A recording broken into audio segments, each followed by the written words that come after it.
오늘 말씀은 레위기 4장. 오늘 말씀은 레위기 4장 1절로 21절 말씀입니다.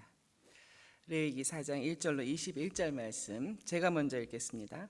여호와께서 모세에게 말씀하여 이르시되 이스라엘 자손에게 말하여 이르라. 누구든지 여호와의 계명 중 하나라도 그릇 범하였으되 만일 기름 부음을 받은 제사장이 범죄하여 백성의 허물이 되었으면 그가 범한 죄로 말미암아 흠없는 수송아지로 속죄의 제물을 삼아 여호와께 드릴지니 그 수송아지를 회막문 여호와 앞으로 끌어다가 그 수송아지의 머리에 안수하고 그것을 여호와 앞에서 잡을 것이요 기름 부음을 받은 제사장은 그 수송아지의 피를 가지고 회막에 들어가서 그 제사장이 손가락에 그 피를 찍어 여호와 앞 곧 성소의 휘장 앞에서 7번 뿌릴 것이며 제사장은 또 그 피를 여호와 앞 곧 회막 안 향단 뿔들에 바르고 그 송아지의 피 전부를 회막문 앞 번제단 밑에 쏟을 것이며 또 그 속죄의 제물이 된 수송아지의 모든 기름을 떼어낼지니 곧 내장에 덮인 기름과 내장에 붙은 모든 기름과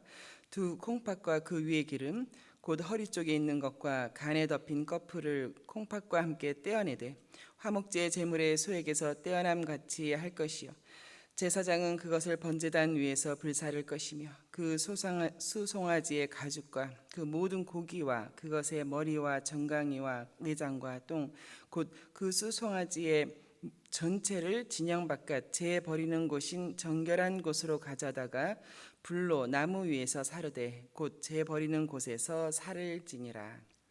만일 이스라엘 온 회중이 여호와의 계명 중에 하나라도 부지 중에 범하여 허물이 있으나 스스로 깨닫지 못하다가 그 범한 죄를 깨달으면 회중은 수송아지를 속죄제로 드릴지니 그것을 회막 앞으로 끌어다가 회중의 장로들이 여호와 앞에서 그 수송아지 머리에 안수하고 그것을 여호와 앞에서 잡을 것이요 기름 부음을 받은 제사장은 그 수송아지의 피를 가지고 회막에 들어가서 그 제사장이 손가락으로 그 피를 찍어 여호와 앞 휘장 앞에 7번 뿌릴 것이며 우리 같이 읽겠습니다.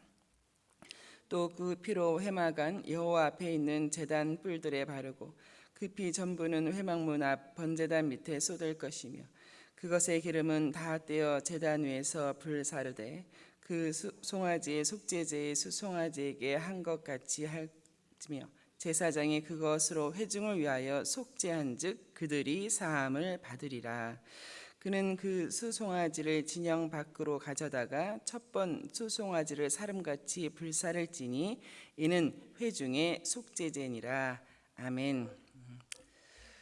세상을 살다 보면 이렇게 나이가 들어간다든가 아니면 어떤 교육을 받는다든가 하는 여러 가지 이유로 우리가 점점 자유함을 누리게 될 때가 있습니다만 그럼에도 불구하고 아무리 세월이 지나도 또 어떤 교육과 훈련을 받아도 자유롭지 못한 것이 있는데 그것은 바로 죄입니다. 모든 사람이 나이를 막론하고 또 어떤 직분의 고하를 막론하고 다 죄에서 자유롭지 못합니다. 나는 죄로부터 자유롭다. 나는 일체의 비결을 깨달았다. 할 사람은 없는 것입니다. 오직 회개하여서 죄사함을 받은 죄인과 그렇지 않은 죄인이 있을 뿐입니다.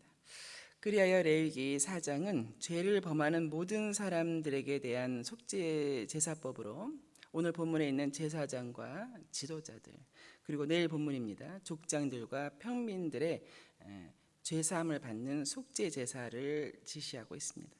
첫 번째로 기름 부음을 받은 제사장들입니다. 3절에 보면 만일 기름 부음을 받은 제사장이 범죄하여서 백성의 허물이 되었으면 그가 범죄한 죄로 말미암아 이렇게 시작되면서 속죄제를 지시하고 있는데요. 기름 부음을 받은 제사장 당시 이제 기름 부음을 받은 세 가지 직분이 있습니다. 오늘 본문에 제사장이 있고 왕이 있고 선지자가 있습니다. 기름 부음을 받은이라고 하는 이 히브리어는 나중에 신약 시대 때 번역될 때 헬라어로 크리스토스라고 번역이 됩니다. 저희가 잘 아는 그리스도입니다. 예수 그리스도 우리 이렇게 하잖아요. 예수 그리스도 할 때 그 그리스도가 기름 부음을 받은 자라는 뜻입니다. 기름 부음을 받아 제사장직을 수행하는 제사장들은 사람인지라 역시 죄에서 자유롭지 못했습니다. 죄 그 원어 여러분 잘 아시다시피 표적에서 빗나가다, 어긋나간 것이죠. 또 한 가지는 관역을 맞추지 못하다, 빗나가거나 관역에 미치지 못하여서 중간에 떨어진 것이죠. 그래서 관역을 맞추지 못한 것을 뜻합니다. 우리의 빗나간 생각들이고 행위들이 그렇지요. 더 나아가 하나님의 영광에 이르지 못하는 건 역시 죄이다라는 것입니다.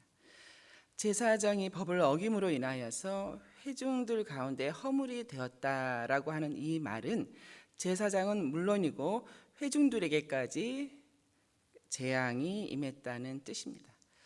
실로 리더의 범죄함은 그 개인 한 명으로 끝나지 않습니다. 크고 작은 모든 그룹의 리더들은 그 전체를 대표하고 전체를 이끌어가기 때문에 우리 성경에 예수님께서 말씀하셨죠. 소경이 소경을 이끄는 격이라. 그 격이 되는 것입니다. 이렇게 범죄한 제사장이 죄사함을 받기 위해 속죄제를 드릴 때는 희생제물로 수송아지의 머리에 안수하고 하나님 앞에서 잡도록 했습니다. 자신의 죄를 희생제물에 전가하고 자신을 대신한 그 희생제물의 죽음으로 하나님께 속죄함을 구하는 것입니다. 피는 성소 휘장 앞에 뿌리고 또 분향단 뿔에 바르고 나머지 피들은 모두 번제단 밑에 쏟았습니다. 기름들은 번제단에서 불사르고 나머지 모두 가죽이든 고기든 내장이든 전체는 진영 바깥쪽에서 불사르도록 했습니다. 죄가 되는 것이죠. 조금 전까지만 해도 살아있던 수송아지가 전가된 죄로 말미암아서 죽임을 당하여 전부 해체되고 불살라진 것입니다. 비록 죽는 것은 재물이지만 재물과 더불어 그 죄를 지은 나 자신도 함께 죽는다는 것을 상징하기 때문에 죄에 대한 그 벌의 엄중함이 어떠한지 각성하지 않을 수가 없었습니다. 그렇다면 이렇게 속죄 제사를 드리면 다 죄가 용서받는가? 그렇지 않습니다. 그나마 이는 2절에서와 같이 고의성이 없이 그릇 범하였을 때입니다. 다른 번역에서는 부지 중에 모르고 부지불식간에 무심결에 이제 이렇게 번역을 했죠. 그러나 이제 그 반대로 고범죄라고 하죠. 고의적으로 지은 죄는 이런 속죄 제사로 죄사함을 받을 수 없고 오직 형벌에 처해질 뿐입니다. 민수기 15장 30절에서 31절에 잘 나와 있죠.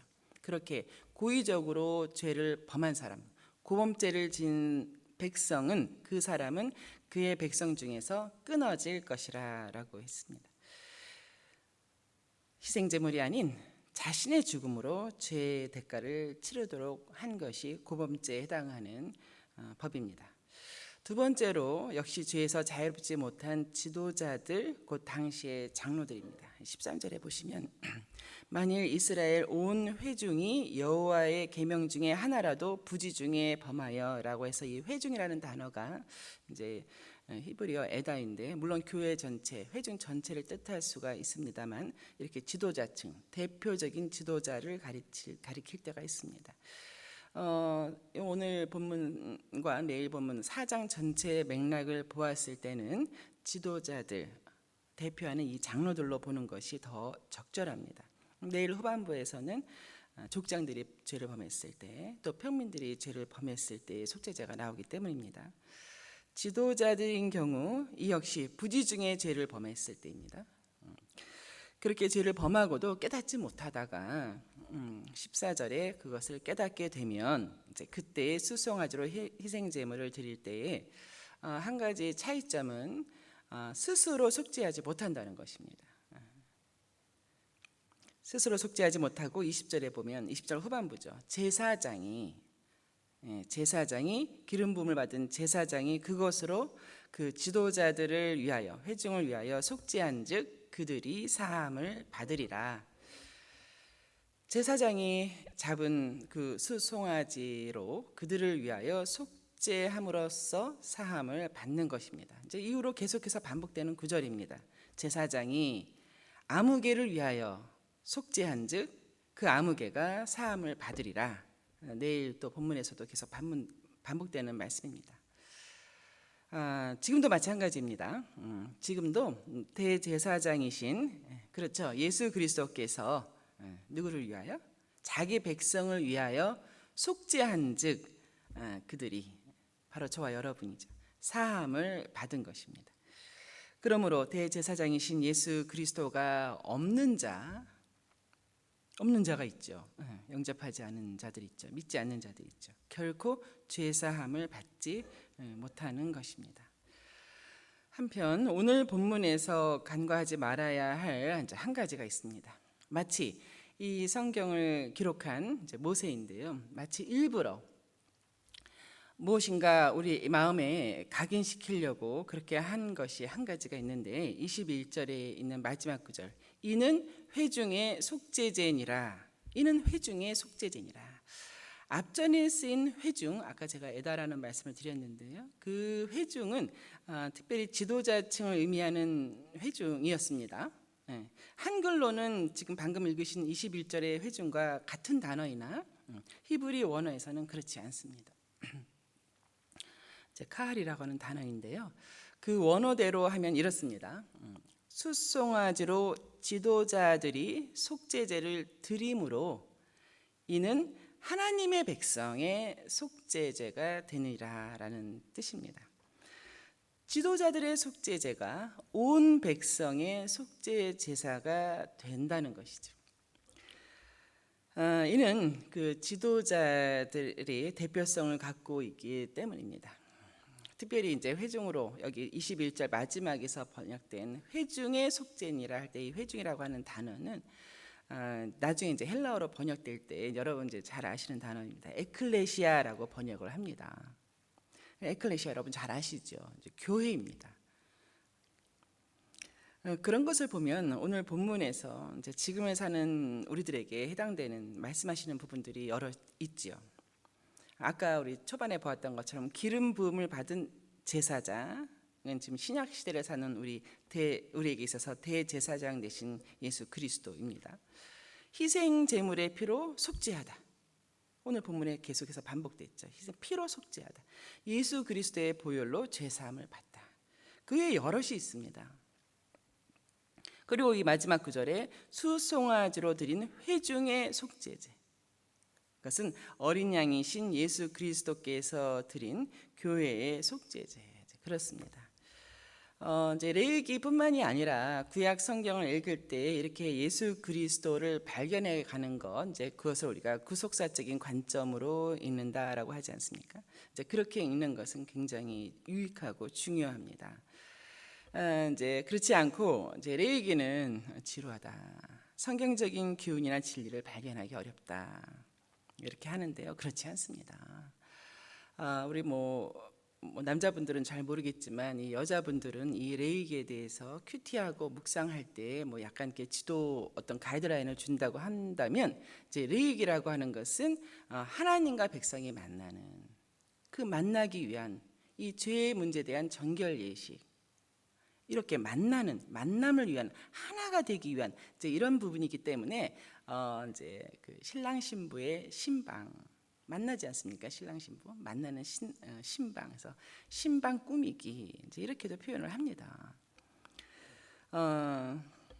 따라서 이제 오늘 본문만이 아니라 이제 레위기 전체를 통해서 이렇게 읽어 가실 때 예수 그리스도를 발견해 가면 갈수록 우리가 어떻게 해서 하나님을 만나게 되는가, 우리의 죄가 어떻게 씻음을 받을 수 있는가, 그리고 이렇게 지속적으로 우리 안에서의 죄성이 있음에도 불구하고 하나님 예수 그리스도와 동행할 수 있는 무엇인가 하는 많은 그런 성경적인 또 신학적인 근거를 찾을 수가 있는 것입니다. 그러므로 오늘 본문만이 아니라 이번 레위기 전체를 여러분 쭉 묵상해 가실 때에 그 당시에 여러 가지 그 컨텍스트라고 하죠. 배경을 뭐 이해하기 힘들다든가 용어를 이해하기 힘들다 하더라도 예수 그리스도를 계속해서 발견해가는 것이죠. 이게 예수 그리스도를 뜻하는구나. 이것이 바로 예수 그리스도를 예표하는 것이었구나. 이렇게 더욱더 발견해 가시는 그런 은혜를 누리시기 바랍니다. 자, 우리 아까 불렀던